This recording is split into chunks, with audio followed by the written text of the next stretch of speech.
Hello everyone, my name is Tony Mliro Wabomba and welcome to 360 Degrees podcast series, and I hope you're doing well.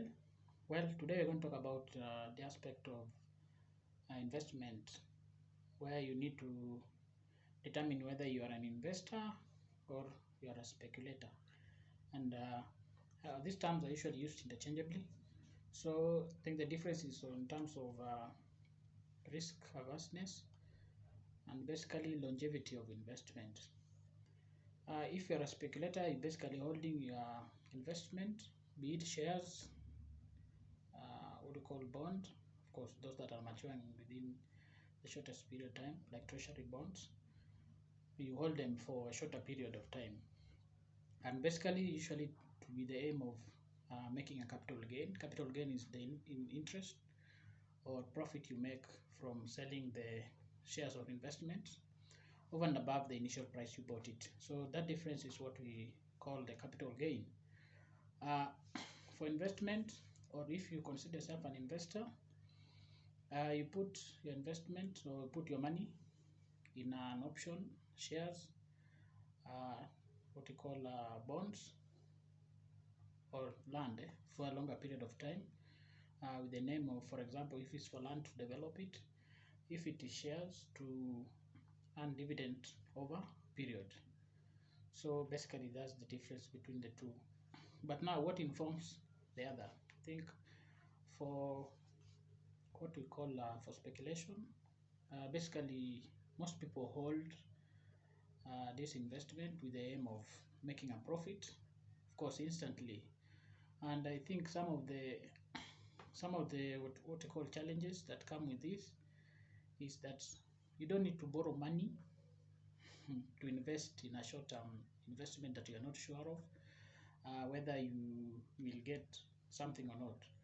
And this is, I think, that most people have done in the past. Some of you will check and you will confirm that most of us bought shares of a particular company, telecommunication company, with the aim of making a profit instantly. But shock was on them because the prices of the shares did not rise, appreciate, because most people did not know the benefit that came with that. They just went towards buying such shares, and they didn't know that it took a bit of time for it to go to its, of course, its value, which most of people were time bad because they were not able to pay their loan which they took in order to buy such shares. But for those who have money and they have high appetite for risk, they usually go for this because they basically want to make a quick kill. They want to buy shares when the prices are basically low, and of course sell when it's high. For those people who want to invest, or what we call investors, they put money for a long period of time. They want to get dividend, and also they want to support the companies which they invested in to grow because they understand the dynamics of or operation of such companies, which I also invite you to, when you're investing, ensure that you understand what that particular company is involved in, so that you are able to understand if it is worth investing your money. Because if it's a company that is providing service, a relevant service to the masses, then it's a good bet. But also you have to hold in to ensure that you get value for your money. And this is basically an option that most people want to do legacy investment or invest so that they can, for their future grandchildren, future children, they always opt for investment option. And some of the companies, if you are keen enough, you should be able to know in whatever stock it is, whether it's the NSC, the South African Stock Exchange, the New York Stock Exchange. For those who are dealing cross-border, you need to be aware of why you're investing, and also need to understand the nature of business the company you're investing in, and what are the future plans for they have in place, what is the management they have in place. This tends to guide you on whether these firms are properly managed and whether they are going to advance in terms of technology. They are going to come up with new products that will be beneficial to the masses. Don't just rush into investing because everybody is going there. And this, what we call panic buying, it usually turns bad on you, because when there's a panic and you've targeted to buy a price, for example, to buy shares or investment at a certain price, they end up escalating for no reason because everybody's rushing there. And the forces of demand and supply, they come in handy. They tend to affect the price at which that stock may or investment may trade in. So look into that, because I wouldn't want any one of us to just invest.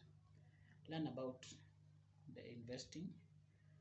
If you don't know that, of course, the basic thing you need is a CDS account. We have brokerage companies around. They can help you open such an account so that you're able to make those options real. Just one last thing, for example, if you're investing, make sure you have money of your own. Because if you borrow to invest, unless you are very sure and you have information that others don't have, then you can opt for that.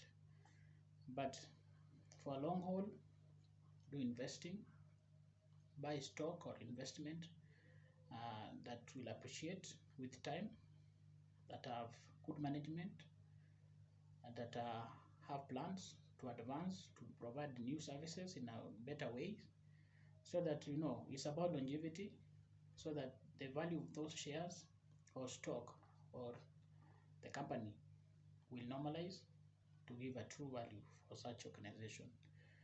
So I know this is a pretty complex topic. Uh, find out what investment there are, read a lot about them, so that you're able to put your money in the correct option to get whatever goal you want to achieve.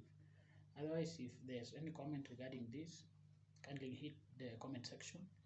Share something, maybe how you're managing your shares, and if you've exercised any of these options and what you've learned about them. Otherwise, have a lively day, and please go out there and make it a good place for all of us. Cheers.